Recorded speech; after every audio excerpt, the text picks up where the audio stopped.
सुनिए डॉक्टर श्याम सुंदर पराशर जी की यह अद्भुत कथा। आज की इस कथा में आप लोगों को मानव जीवन में सुख दुख क्यों आता है, इसके कारण और निवारण का स्पष्ट विवरण मिलेगा, तो ध्यान से सुने। श्री राधे राधे। होता है। आकाश किसे कहते हैं? ये जो अवकाश है, खाली जगह, ये सब आकाश तत्व है। अब हम कहें कि तुम आकाश को पकड़ लो, तो क्या तुम आकाश को पकड़ सकते हो? पकड़ी वह वस्तु जाती है जो आकार हो, साकार हो। निराकार को कैसे पकड़ोगे? कोई ये कहे कि मैंने आकाश के टुकड़े टुकड़े कर दिए, तो क्या आकाश कट जाएगा तलवार से? कोई कहे मैंने आग लगा दी आकाश में, पूरा आकाश जला दिया, तो आकाश जल जाएगा क्या? ना आकाश गीला हो सकता है, ना जल सकता है, ना कट सकता है, न तुम्हारी पकड़ में आ सकता है, क्योंकि अवयव रहित तत्व है आकाश। बिल्कुल यही स्थिति आत्मा की है, परम सूक्ष्म है। इसलिए जैसे आकाश का कुछ नहीं बिगड़ सकता, ऐसे ही आत्मा का भी। नैनम छिंदन्ति शस्त्राणि नैनम दहति पावकः। ऐसे आप आत्मा को न जला सकते हो, न काट सकते हो, क्योंकि वो अवयव रहित तत्व है। अब ये जो बात है कि कष्ट की अनुभूति हमें किस कारण से कैसे होती है,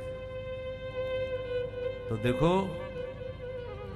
मन की अनुकूलता में हम प्रसन्न होते हैं और मन की प्रतिकूलता में हम दुखी होते हैं। हमारे मन के विरुद्ध कोई काम हो गया तो हमें कष्ट हो गया, और मन में जैसा चाहा वैसा काम हो गया, हम खुश हो गए। ये सुख दुख का मूल कारण मन है।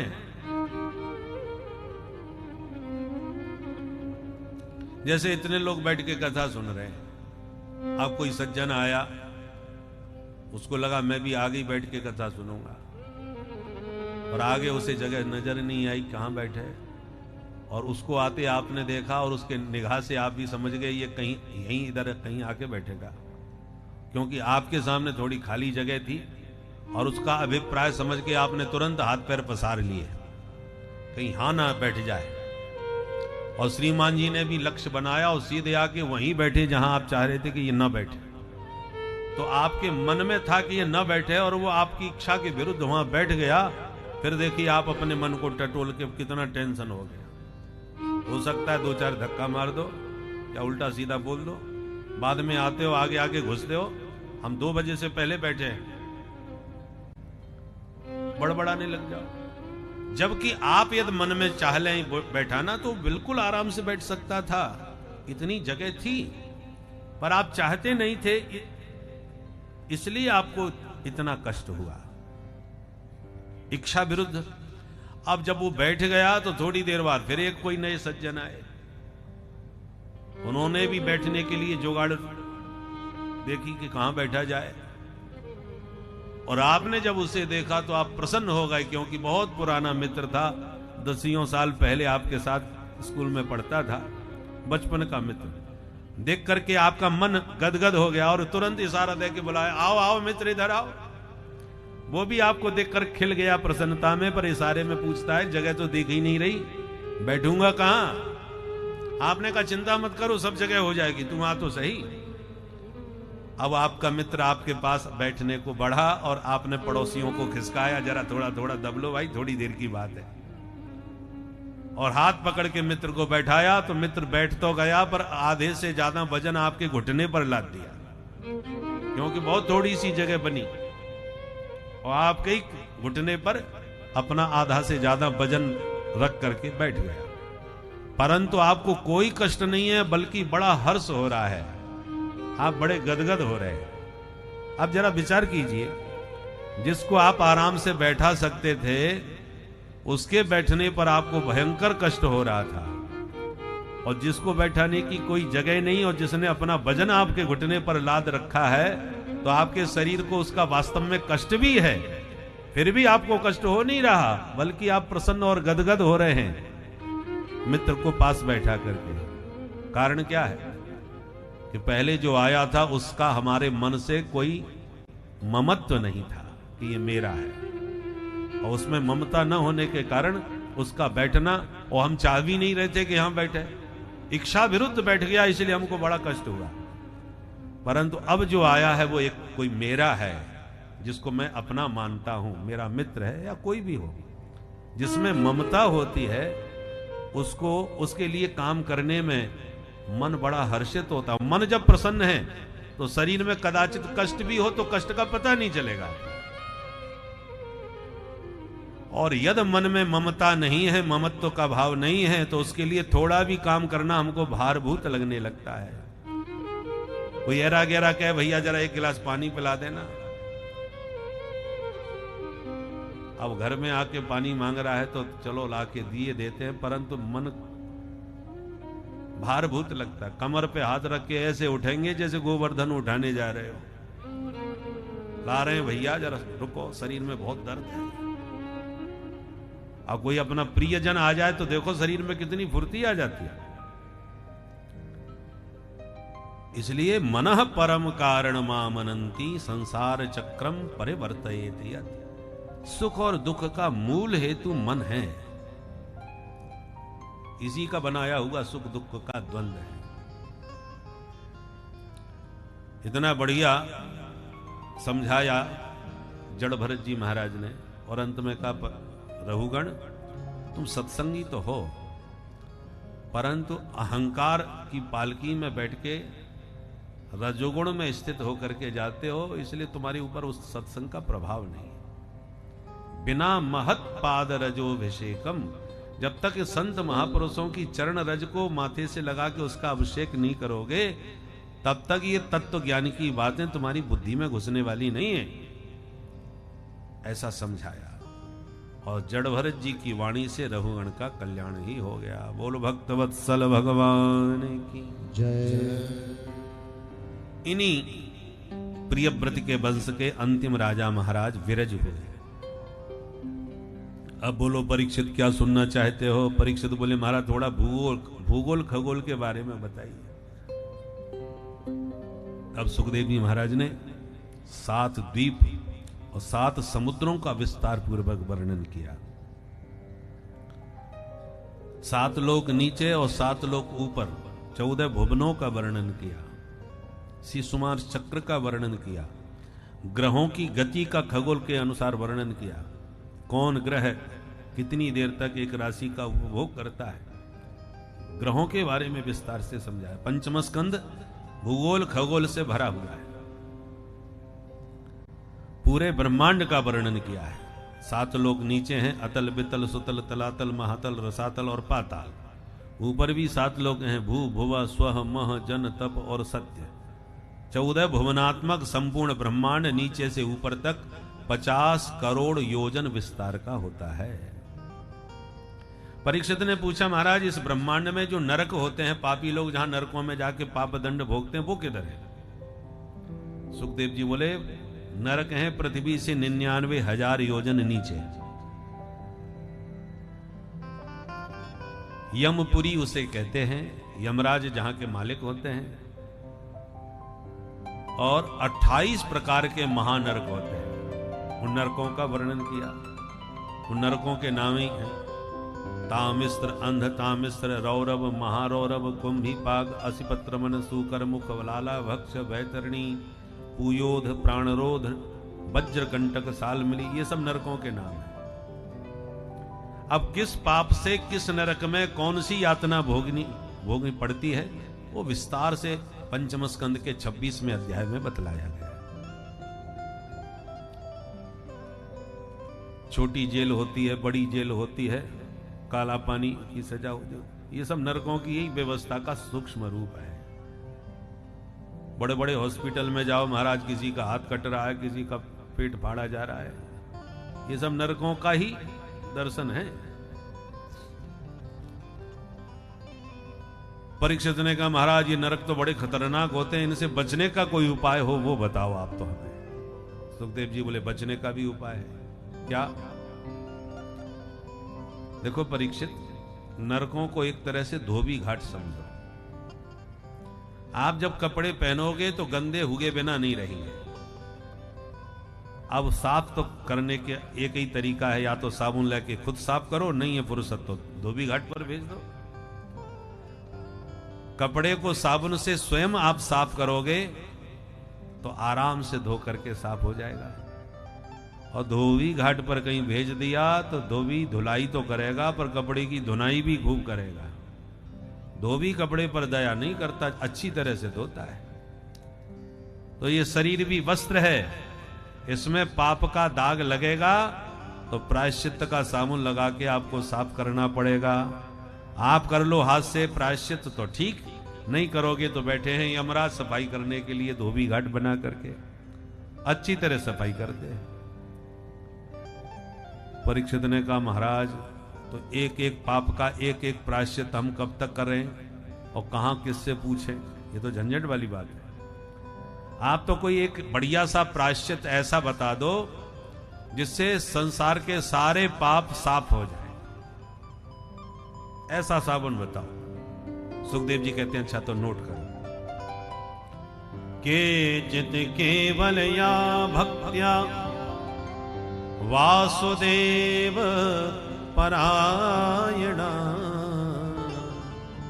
अघम धुनवंती कास्नेन निहार भास्कर।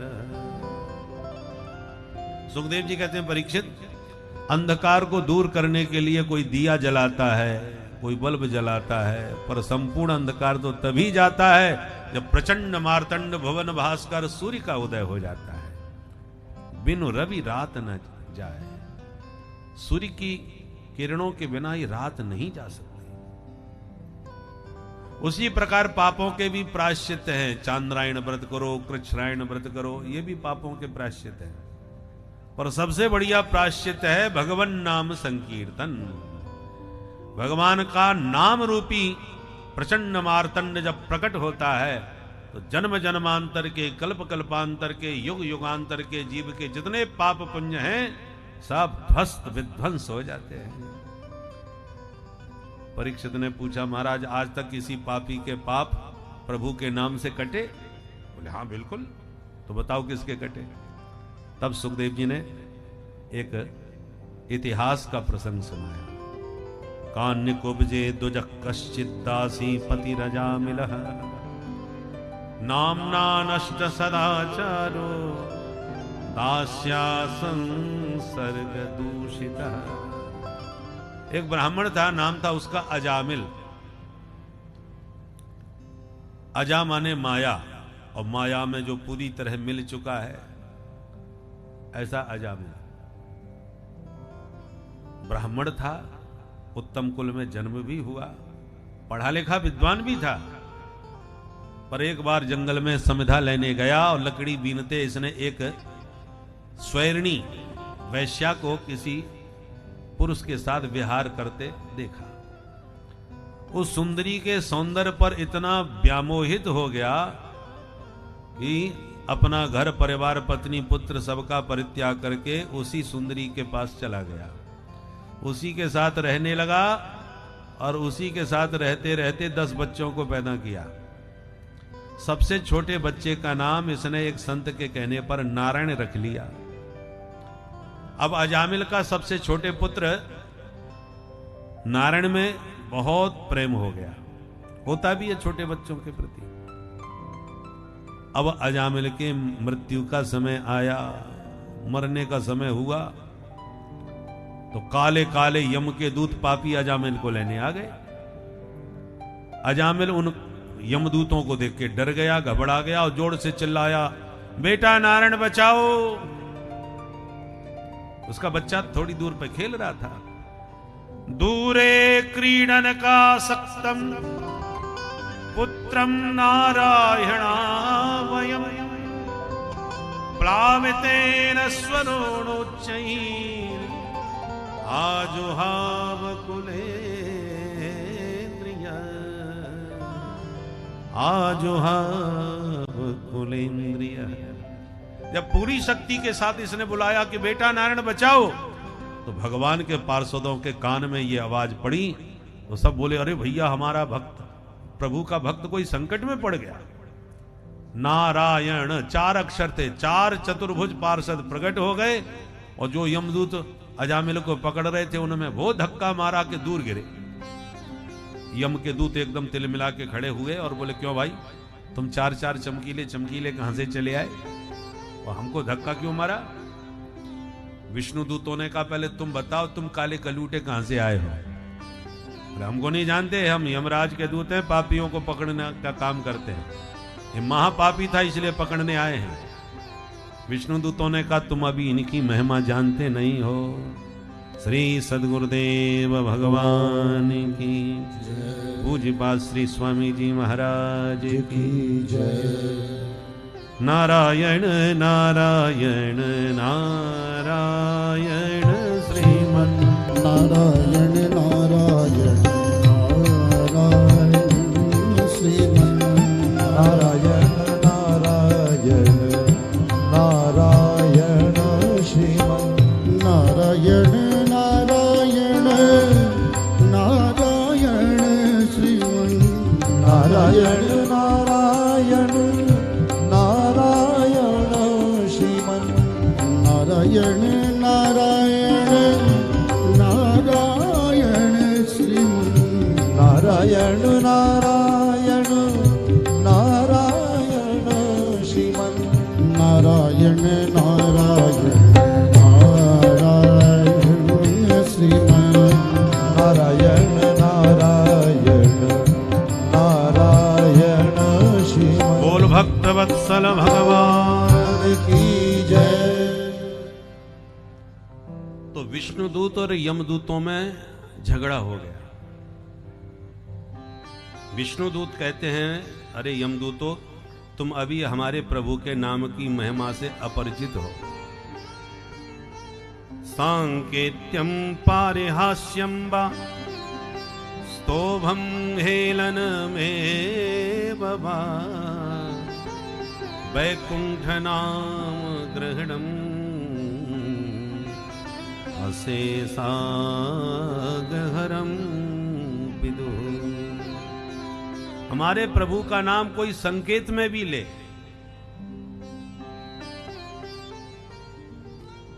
प्रमाद से ले, आलस्य में ले, गलती से ले, कैसे भी ले, और मरते समय यदि उसके मुख से प्रभु का नाम निकला तो उसके कल्याण में कोई संदेह नहीं रह सकता, क्योंकि वस्तु शक्ति ज्ञान की अपेक्षा नहीं रखती। उदाहरण से देखिए, बिजली के तार में करंट होता है। अब किसी को ज्ञान हो या ना हो, पर जिसने भी छुआ करंट तो लगेगा। करंट को मतलब नहीं है कि तुम मेरे बारे में क्या जानते हो।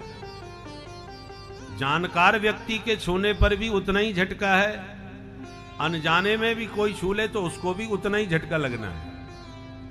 करंट को मतलब नहीं, क्योंकि वस्तु शक्ति ज्ञान की अपेक्षा नहीं रखती। ज्ञानी को ज्यादा लगे और अज्ञानी को कम लगे, ऐसा नहीं है। झटका दोनों को बराबर लगे। तो जैसे धोखे से आग पकड़ने पर जलना ही पड़ता है, धोखे से तार पकड़ने पर करंट लग के ही रहता है, धोखे से विष पान करने पर मरना ही पड़ता है, धोखे से अमृत पी जाए तो व्यक्ति अमर होके ही रहता है। ऐसे ही मरते समय धोखे से भी प्रभु का नाम मुंह से निकल जाए तो जीव का कल्याण होके ही रहता है।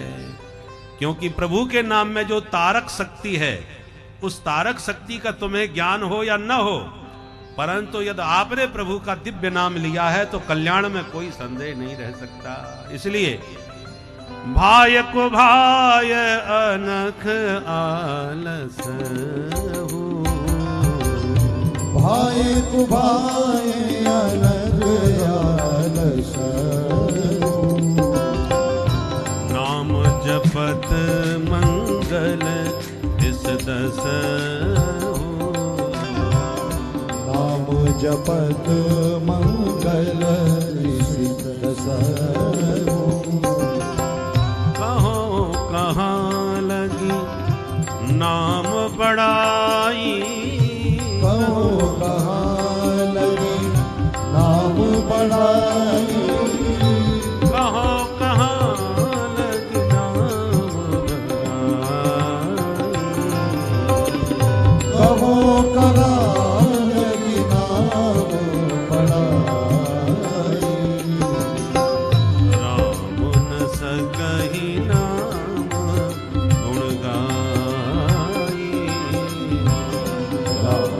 सकहि नाम गुण गाई।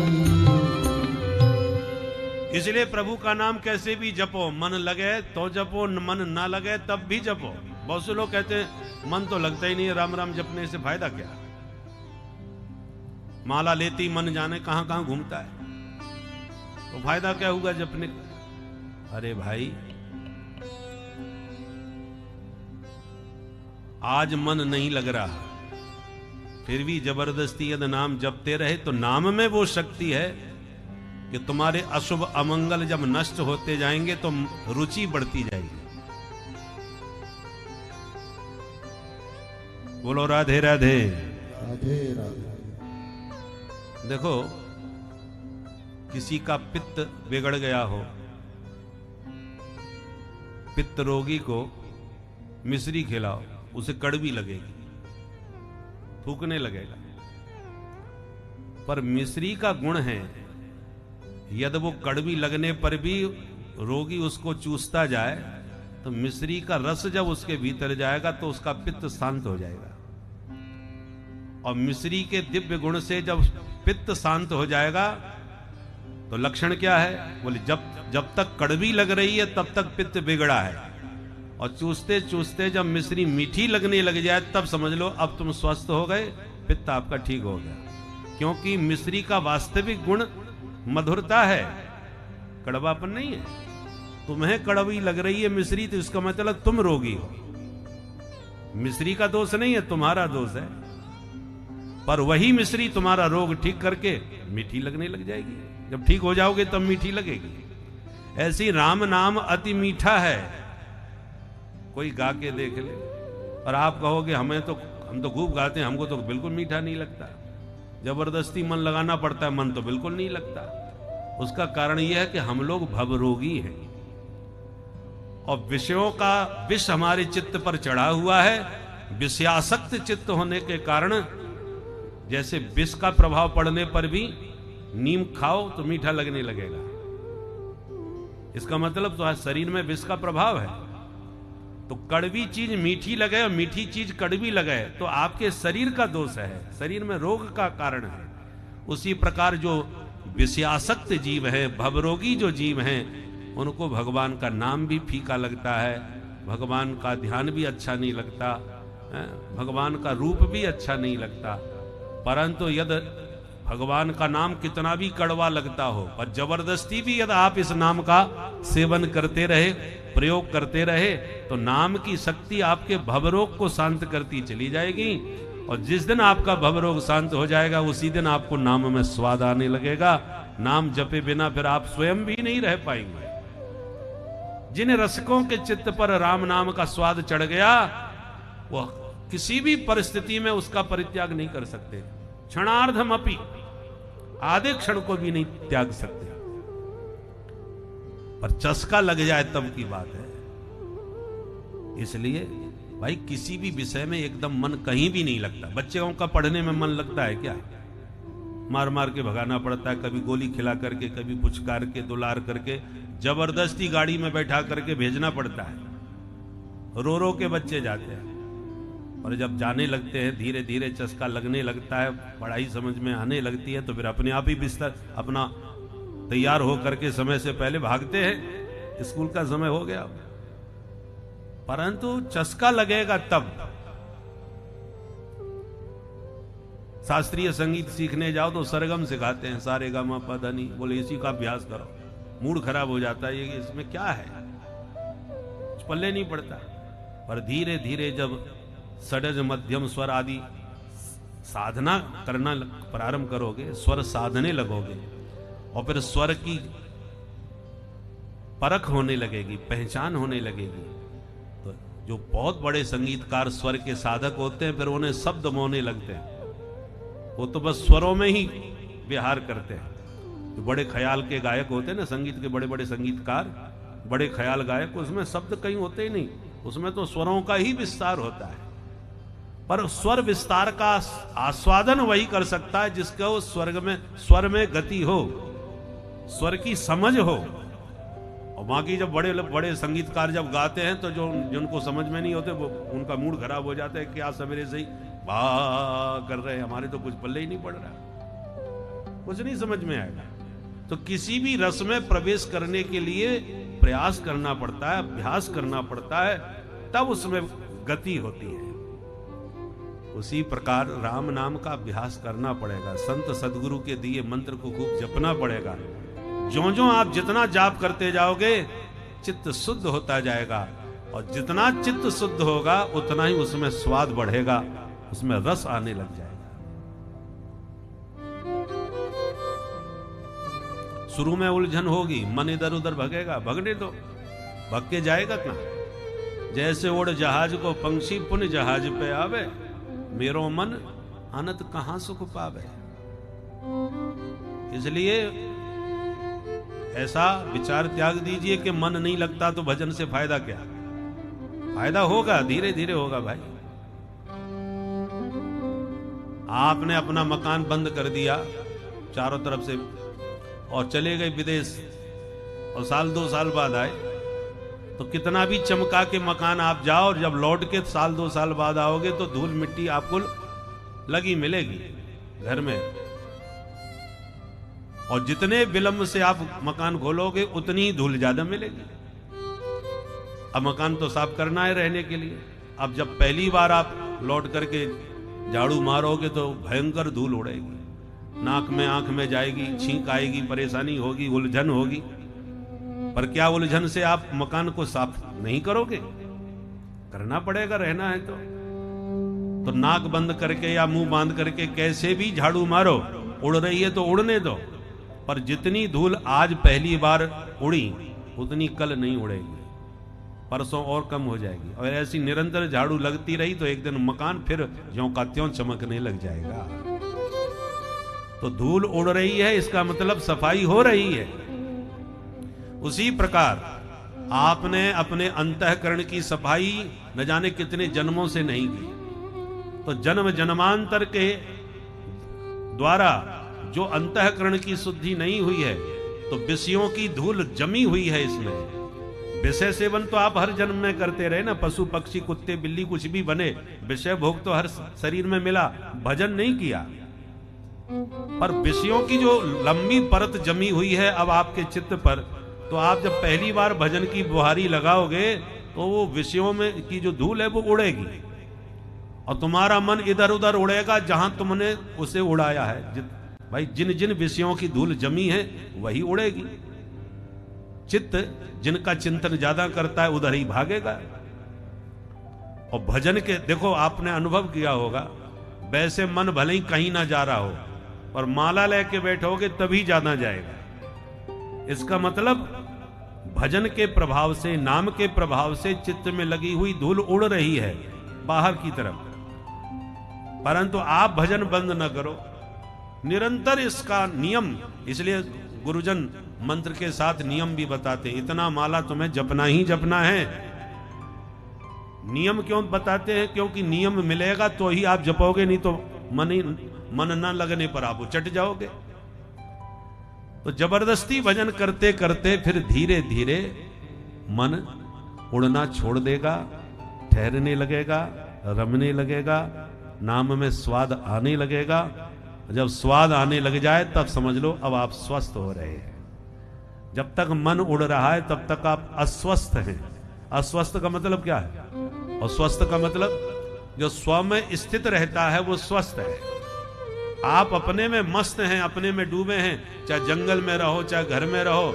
जब आप अपने में मस्त रहना सीख गए तो इसका मतलब आप स्वस्थ हो गए। और जब अपने में हम स्थित नहीं रहते तभी अस्वस्थ होते हैं, दूसरों में स्थित हैं। उसने हमसे राम राम नहीं करी, उसने हमको देख के मुंह बिगाड़ा, तो दूसरे की क्रिया की प्रतिक्रिया आपके भीतर ज्यादा हो रही है, क्योंकि आप अपने में स्थित नहीं है, दूसरों में स्थित है। उसने दूसरों को ताक रहे हो। अस्वस्थ व्यक्ति अशांत रहता है, स्वस्थ व्यक्ति सदा शांत और मस्त रहता है। इसलिए सनई सनई हरि का भजन करने से, ध्यान करने से मन स्वस्थ होने लगता है और अंतर्मुखी होने लगता है।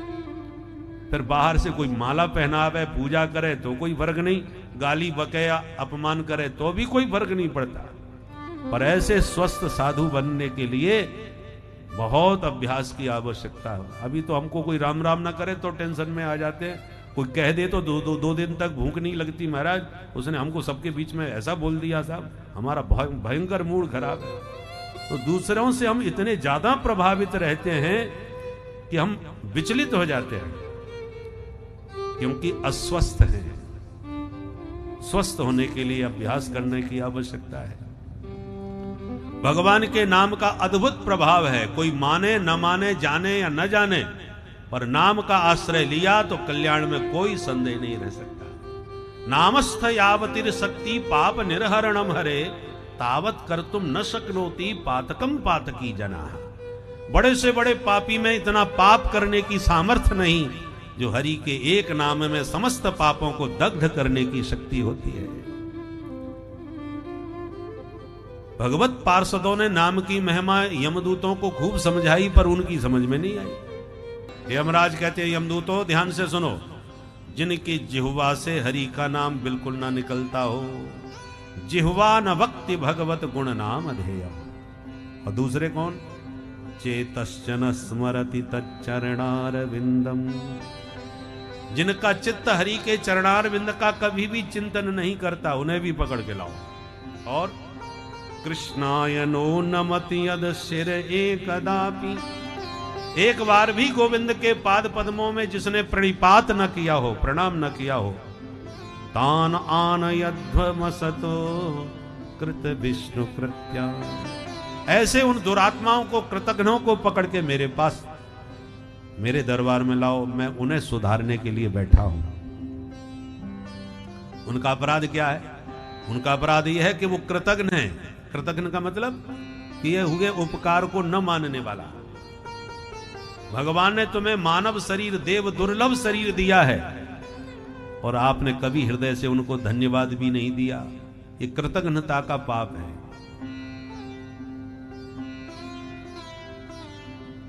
भाई कोई आपको घड़ी पहना दे तो आप बड़े प्रसन्न होकर धन्यवाद देते हैं, बढ़िया कीमती घड़ी आपने हमको गिफ्ट दी, बहुत बहुत धन्यवाद।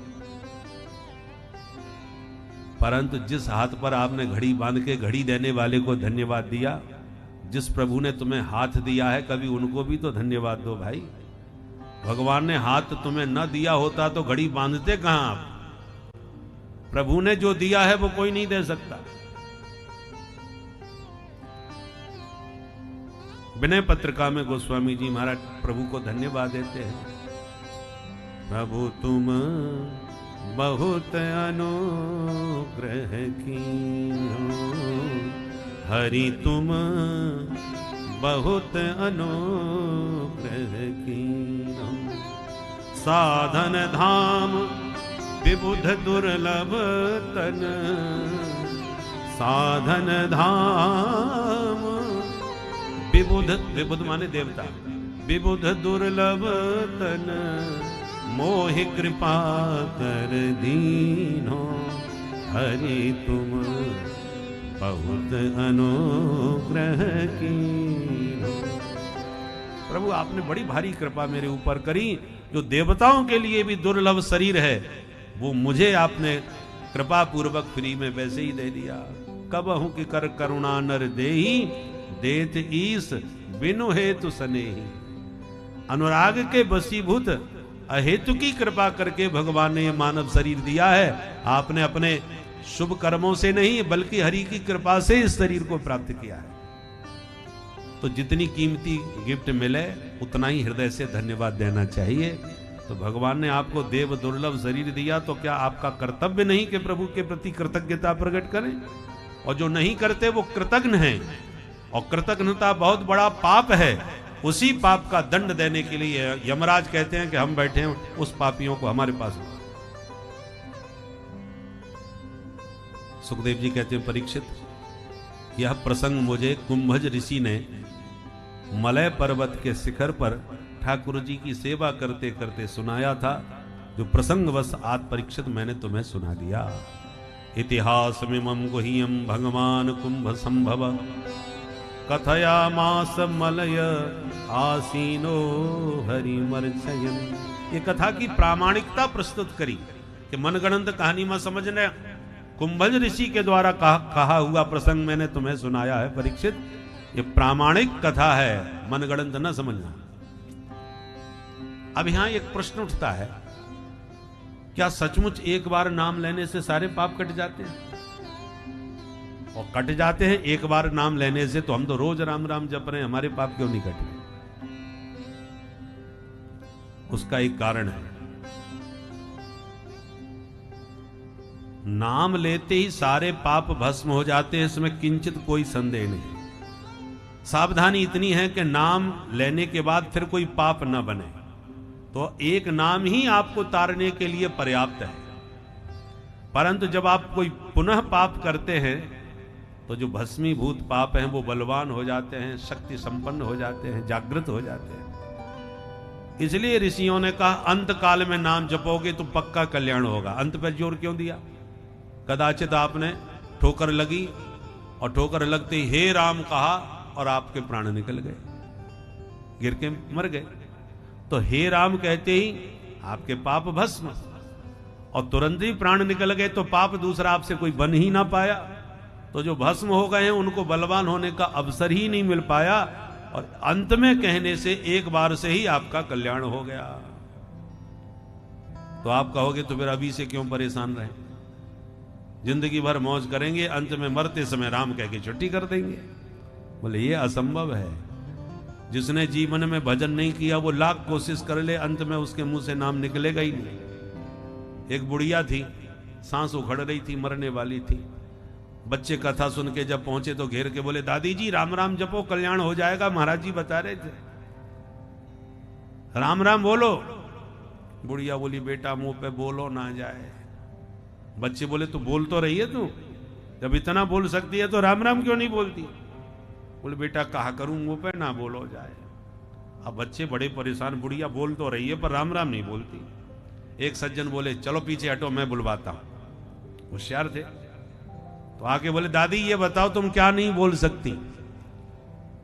उसने सोचा जब मैं कहूंगा क्या नहीं बोल सकती तो यही तो कहेगी कि मैं राम राम नहीं बोल सकती, तो गलती से ही सही नाम तो निकलेगा इसके मुंह से। उसने कहा कि दादी बताओ तुम क्या नहीं बोल सकती? बुढ़िया बोली बेटा जो तू बुला वो चाहे बस वो ही ना बोल सकूं मैं। सबरी कोशिश कर ली पर बुढ़िया राम राम नहीं बोली। जन्म जन्म मुनि जतन कराही, अंत राम कहे आवत नाही। बहुत प्रयास करने वाले भी चूक जाते हैं अंत में, तो मनमानी करने वाला कैसे बोल सकता है? इसलिए अभी से अभ्यास करो। आओ मिलकर के एक बार मेरे साथ गाओ।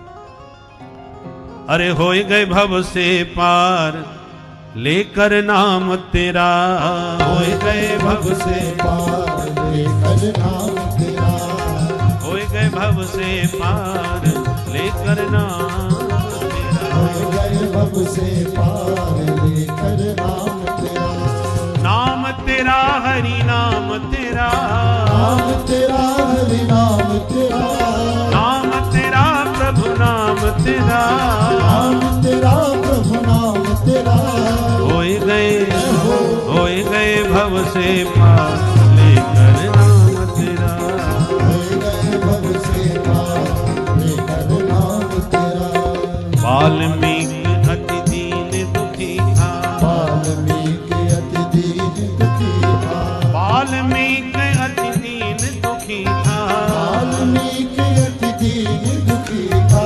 बुरे कर्म में सदा लीन था, बुरे कर्म में सदा लीन था। हरि रामायण तैयार लेकर नाम तेरा, हरि रामायण तैयार लेकर नाम तेरा।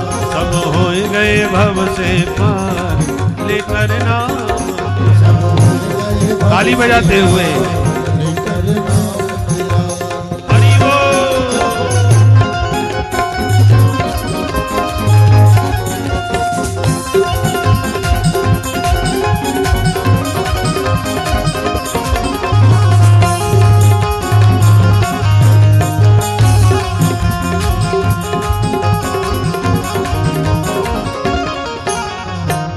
नल नील जाति के बानर, हे नल नील जाति के बानर, हे नल नील जाति के बानर, हे नल नील जाति के बानर, राम नाम लिख दिया शिला पर, राम नाम लिख दिया शिला पर। अरे होई गई सेना पार, लेकर नाम तेरा, सेना पार, हरि बोल। तेरा सब होई गए भव से पार, लेकर नाम तेरा। हो गए भव से पार, लेकर नाम तेरा। राधे राधे।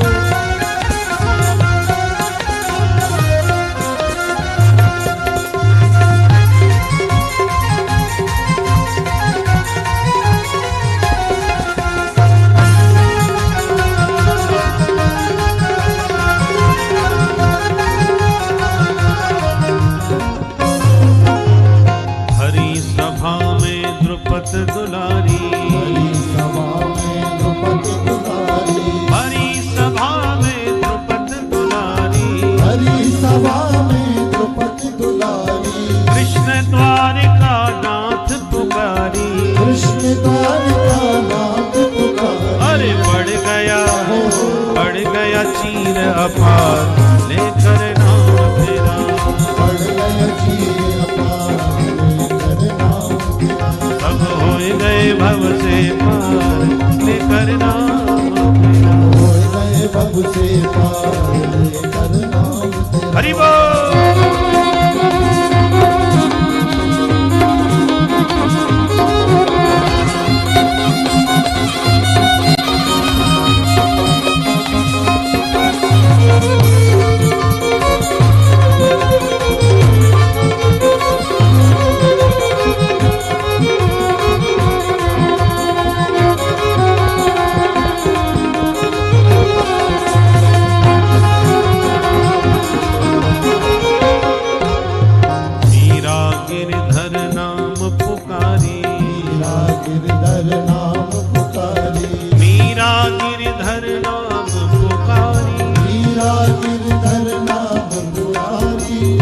अमृत कर दिया मुरारी, विष अमृत कर दिया मुरारी, विष अमृत कर दिया मुरारी, विष अमृत कर दिया मुरारी। अरे खुल गए चारों द्वार, लेकर नाम तेरा, खुल गए चारों द्वार, लेकर नाम तेरा।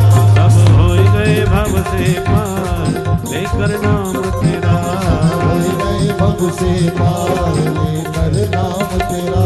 राधे राधे गोविंद गोविंद राधे, राधे राधे गोविंद गोविंद राधे, राधे राधे राधे राधे गोविंद राधे, राधे राधे राधे राधे गोविंद राधे, गोविंद राधे गोपाल राधे, गोविंद राधे गोपाल राधे, गोविंद राधे राधे गोपाल राधे, गोविंद राधे राधे गोपाल राधे, गोविंद राधे गोपाल राधे, गोविंद राधे गोपाल राधे, गोविंद राधे गोपाल राधे, गोविंद राधे गोपाल राधे।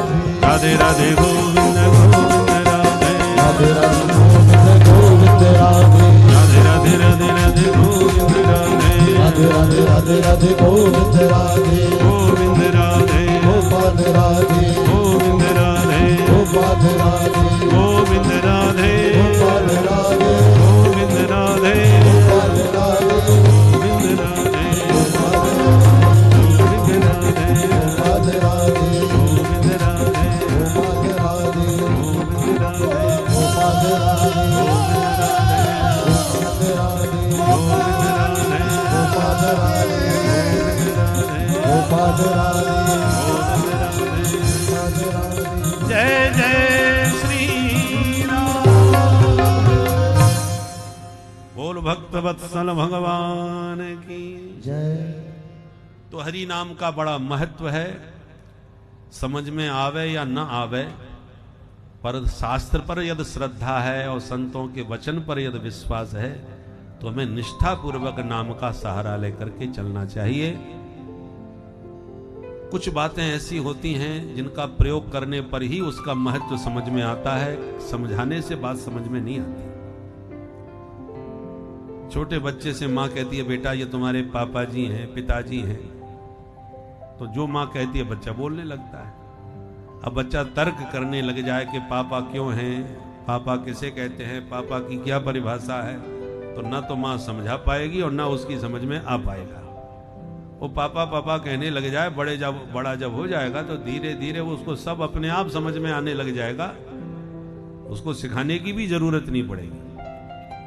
उसी प्रकार जिन महापुरुषों ने इस नाम का अवलंब लेकर के अनुभूतियां प्राप्त की हैं, वो महापुरुष कह रहे हैं। पर हम लोगों की आदत है, बहुत से लोग कहते हैं हम प्रैक्टिकल व्यक्ति है महाराज, प्रैक्टिकल पर विश्वास करते हैं, कपोल कल्पनाओं पर नहीं। राम नाम में क्या चमत्कार है दिखाओ। अब कोई कैसे दिखाए? जिसने अनुभव किया ये तो गूंगे का गुड़ है, वो कैसे बताए तुम्हें? जब प्रैक्टिकल पर ही विश्वास है तो बताओ विष खाने से क्या होता है? अरे हमारे मर जाते हैं और क्या होता है?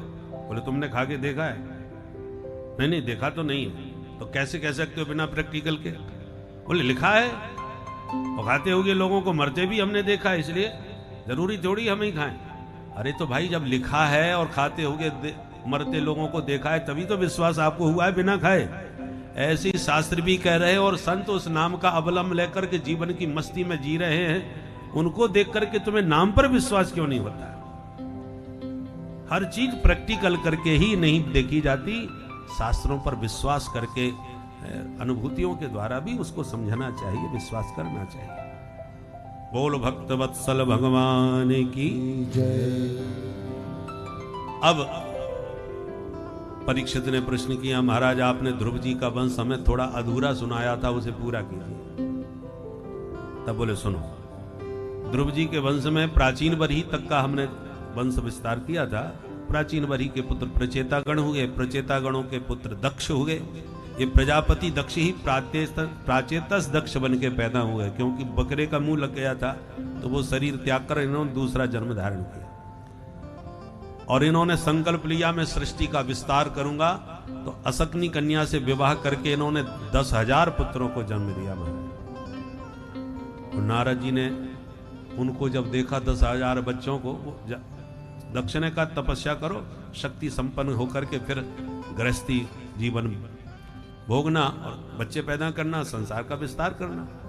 नारद जी तपस्या करने आए हुए उन 10,000 बच्चों को घेर के बोले क्या जानते हो, कहां जा रहे हो? आज तक कोई ऐसी नदी देखी है जो दोनों ओर बहती हो? हमने नहीं सुनी महाराज, ना देखी। तो इस राष्ट्रपति को जानते हो जो सारे संसार का मालिक है? कौन है? हमने को नहीं मालूम।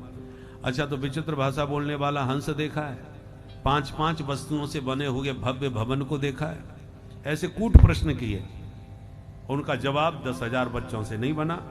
तो मैं बोले महाराज आप बता दो। नारद जी बोले पहले चेला बनो तब बताएंगे। सब बन गए चेला, और नारद जी ने वो रहस्य भी बता दिया और वैराग्य का उपदेश उन बच्चों को दे दिया। परम पिता परमात्मा ही इस जगत के राष्ट्रपति हैं। दोनों ओर बहने वाली नदी माया है, जिस संसार को माने नए नए बच्चे पैदा हो रहे हैं, मर रहे हैं, दोनों काम कर रही है, सृजन और संहार। दोनों ओर बहने वाली ये नदी माया है। 5-5 वस्तुओं से बना भवन ये मनुष्य शरीर है।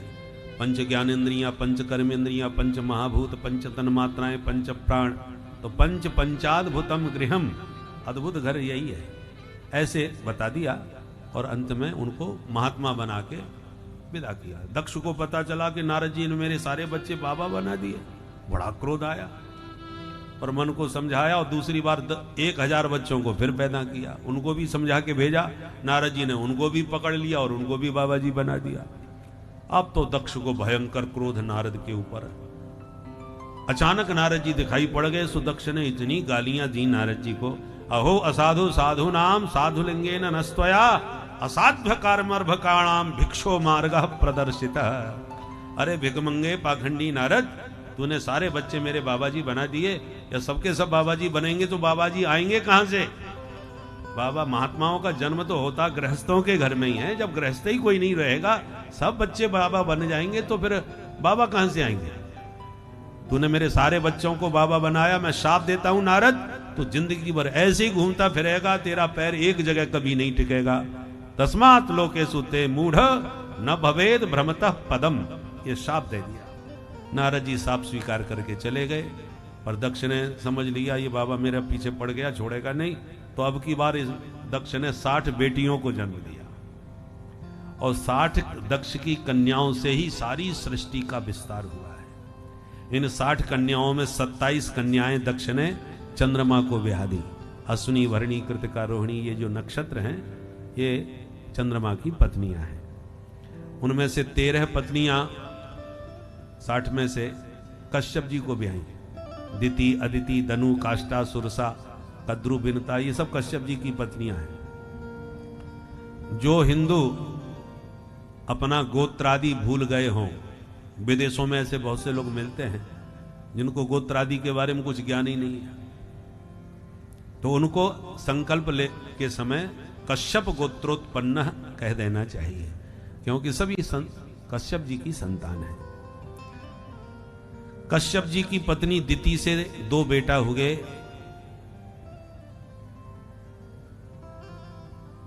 दिति की एक बेटी थी, नाम था उसका रचना देवी। रचना का विवाह त्वष्टा मुनि से हुआ। उनके 2 बेटा हुए, विश्वरूप और सन्निवेश।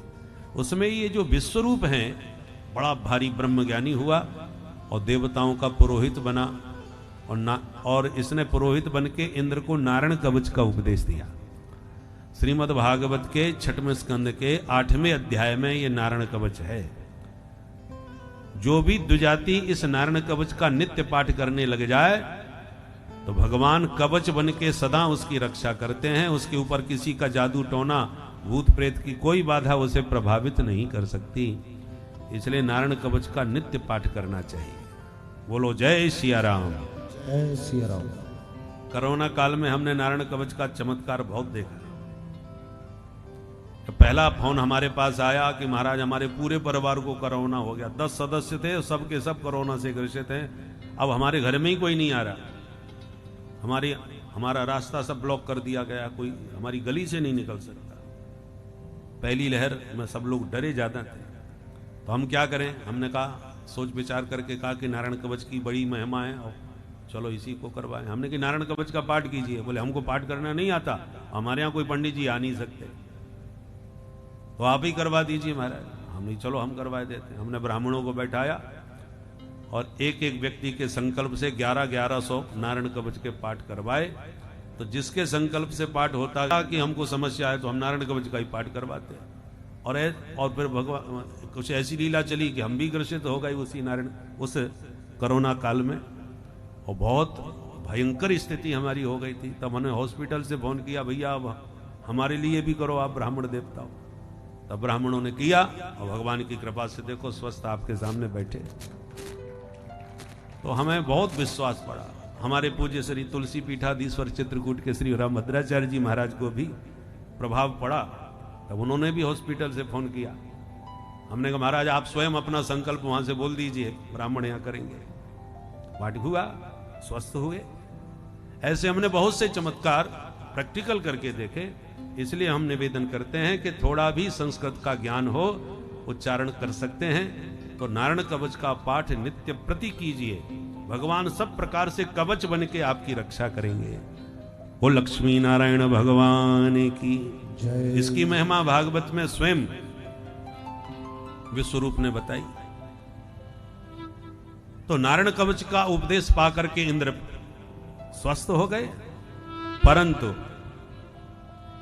इंद्र की शक्ति और अधिक बढ़ाने के लिए विश्वरूप ने यज्ञ किया, और यज्ञ में विश्वरूप ने दैत्यों के नाम की भी आहुति दे डाली, क्योंकि सारे दैत्य इनके मामा जी लगते हैं, क्योंकि दैत्यों की बहन के बेटा हैं। तो मातृपक्ष प्रबल हो गया। इंद्र को पता चला तो खोपड़ी गर्म हो गई और गुरुजी की गर्दन उड़ा दी। विश्वरूप का वध कर दिया इंद्र ने, तो ब्रह्म हत्या लग गई। ब्रह्महत्या को इंद्र ने 4 लोगों में बांट दिया। पहला भाग पृथ्वी को ऊसर भूमि के रूप में मिला, दूसरा भाग जल को झाग के रूप में मिला, तीसरा भाग वृक्षों को गोंद के रूप में मिला, चौथा भाग स्त्रियों को रजो धर्म के रूप में मिला। तो ब्रह्महत्या को ऐसे 4 लोगों में बांट के इंद्र बच गए, परंतु त्वष्टा मुनि को पता चला कि मेरे बेटे को मार दिया। तो इंद्र शत्रुर विवर्धस्व माचरम जह विद्विषम, इंद्र को मारने के संकल्प से यज्ञ किया। यज्ञ में मंत्र में थोड़ी त्रुटि आ गई तो वृत्तासुर पैदा हो गया। जो आदेश दिया जाओ इंद्र को खा जाओ, तो वृत्तासुर जब चला तो भगदड़ मच गई देवताओं में। भगवान की शरण में गए तो भगवान ने कहा एक ही उपाय है, दधीच मुनि की हड्डियों से वज्र बनेगा, उसी से ये मरेगा, और कोई उपाय नहीं। दधीच मुनि की हड्डियों में ऐसा क्या था?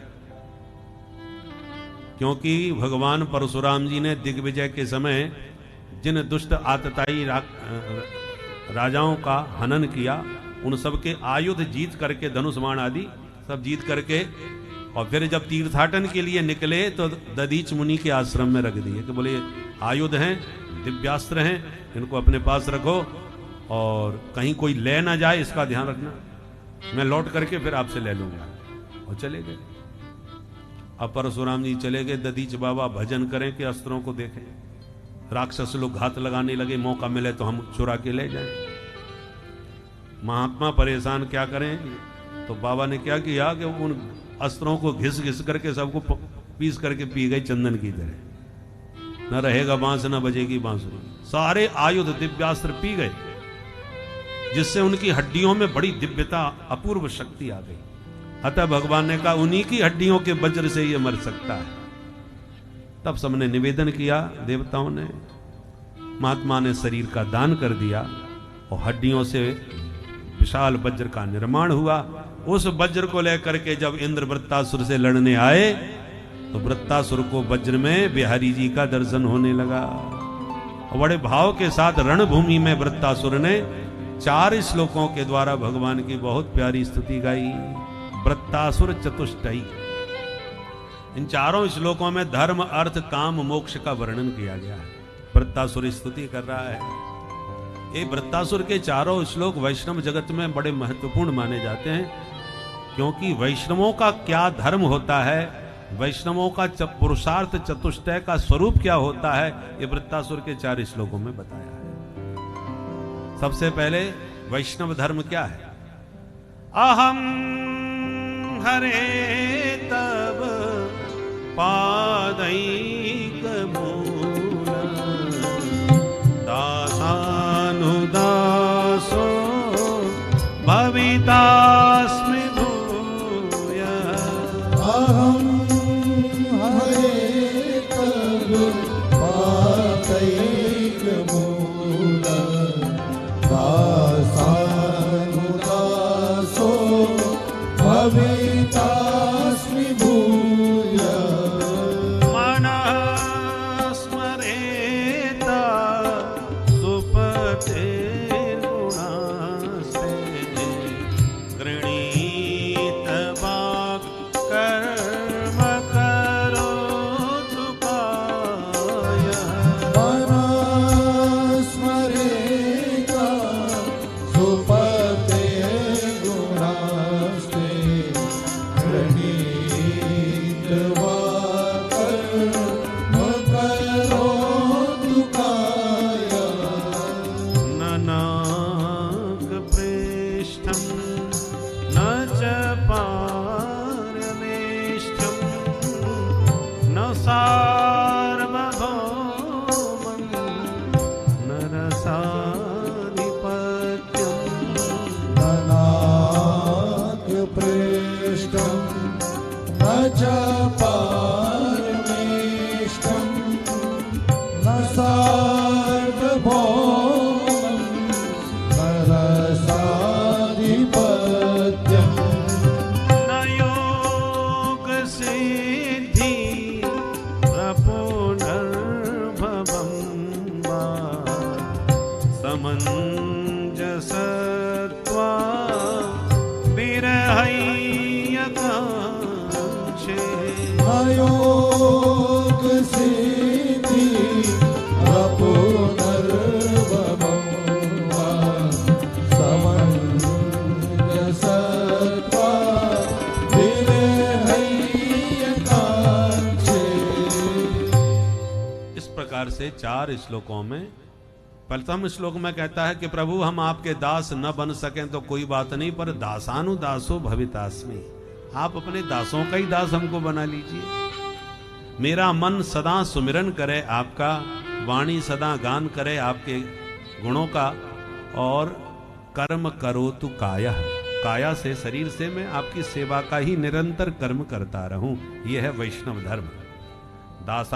दासानुदास बन के रहे और मनसा वाचा कर्मणा प्रभु की सेवा करे। वैष्णवों का अर्थ माने संपत्ति क्या है? न स्वर्ग चाहिए, न मोक्ष चाहिए, न योग सिद्धि चाहिए, कुछ नहीं चाहिए। तो चाहिए क्या?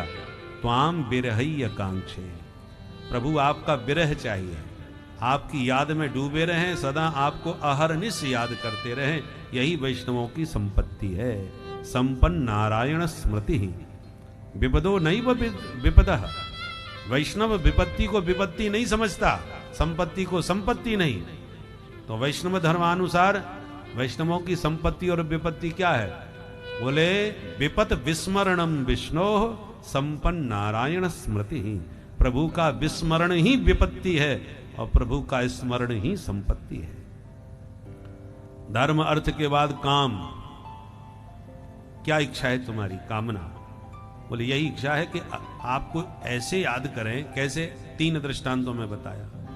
अजात पक्षा एव मातरं खगा स्तन्यं यथा बत्सतरा क्षुधार्ता। पंख रहित पक्षी का बच्चा जैसे चिड़िया मां को याद करता है, जंगल में घास चरने गई हुई गौ माता को जैसे उसका बछड़ा याद करता है। प्रियम प्रियैव विश्वतम विषन्ना मनोरविंदा चतुर्देक्षते त्वं। हे अरविंदाक्ष, हे कमल नयन सरकार, जैसे परदेश गए हुए अपने प्रियतम को उसकी प्राण प्रिया प्रतिपल घर में बैठी याद करती है, ऐसे ही सतत मैं आपका सुमिरन करूं। ये 3 दृष्टांतों से अपनी भावना व्यक्त करी। दृदक्षते त्वाम, दृदिक्षा माने दृष्टुम इच्छा, ऐसे ही आपको देखने की, आपसे मिलने की उत्कट उत्कंठा मेरे भीतर निरंतर बनी रहे, यही मेरी कामना है। और चौथा पुरुषार्थ मोक्ष। तो भक्तों को जरा मुक्ति से डर लगता है कि हम तुम्ही में मिल गए तो फिर आनंद कैसे रहेगा। भक्त तो अद्वैत में स्थित रहते हैं, दासोहम सोहम से बचते हैं। तो बोले महाराज ममोत्तम श्लोक जनेषु सख्यम संसार चक्रे भ्रमत स्वकर्म भी। मैं संसार चक्र में चाहे जितना भ्रमित रहूं, आऊं जाऊं मरूं जीऊं, मुझे स्वीकार है। शर्त केवल इतनी है कि जब जब जन्म मिले उत्तम श्लोक जनेषु सख्यम। उत्तम श्लोक माने, श्लोक कहते हैं कीर्ति को, उत्तम पुरुषों के द्वारा जिसकी कीर्ति गाई जाती हो, ऐसे जो महान संत हैं, महान भक्त हैं, वैष्णव जन हैं, ऐसे रसिकों का सतत हर जन्म में संपर्क संग प्राप्त होता रहे। फिर जन्म चाहे जितने हो हमें स्वीकार है। उत्तम श्लोक जनेषु सख्यम, भक्त जनों का संग मिले। तासुर ने प्रकट करी रणभूमि में, सुन करके तो इंद्र के भी होश उड़ गए। अहो दानव सिद्धोसी यस्यते मतिरीदृशी। अरे दानव राज, तुम तो बड़े धन्य हो जो रणभूमि में इतने दिव्य आपके विचार हैं। अंत में युद्ध हुआ और उस युद्ध में वृत्तासुर के दोनों हाथ वज्र से काट दिए इंद्र ने। क्रुद्ध हुआ वृत्तासुर मुंह फाड़ के इंद्र की तरफ दौड़ा और जब तक इंद्र संभलते तब तक मुंह में धर के रसगुल्ला की तरह गटक गया। इंद्र सीधे वृत्तासुर के पेट में चले गए। पर नारायण कवच के बल पर वृत्तासुर के पेट में भी सुरक्षित रहे, इंद्र का कुछ बिगड़ा नहीं। हाथ में वज्र तो था ही, तो पेट में बैठे बैठे वज्र से उसका पेट फाड़ना चालू किया और काटते काटते 1 साल लग गया महाराज, तब वृत्तासुर का पूरा पेट फटा और इंद्र बाहर निकले, वृत्तासुर का अंत हुआ। वृत्तासुर पूर्व जन्म का चित्रकेतु नाम का राजा था, माता पार्वती के शाप से इसको असुर बनना पड़ा, जो आज मुक्त हो गया। दिति के 49 पुत्र ऐसे भी हुए जो देवताओं में गिने गए, जिनका नाम था मरुदगण। दिति पुत्र सब दैत्य कहलाए, पर ये 49 पुत्र जो थे मरुदगण, ये पुंसवन व्रत के प्रभाव से जन्म लेने के कारण देवताओं में गिने गए। ये वायु के ही विविध स्वरूप हैं। इसलिए पवन सुत की पूंछ में जब आग लगी लंका में, तो ठाकुर जी ने इन्हीं से कहा कि तुम पवन रूप हो और तुम्हारे बेटे पर संकट है तो तुम उनकी सहायता करो। तो हर प्रेरित तहि अवसर चले मरुद 49। ये वही 49 मरुदगण हैं।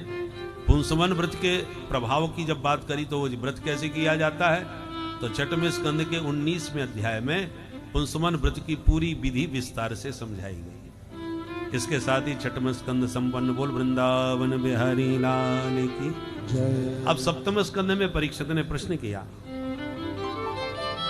समप्रिय सुहृद ब्रह्मन् भूतानां भगवान स्वयं इंद्रस्यार्थे कथम दैत्य अवधीत विषमो यथा।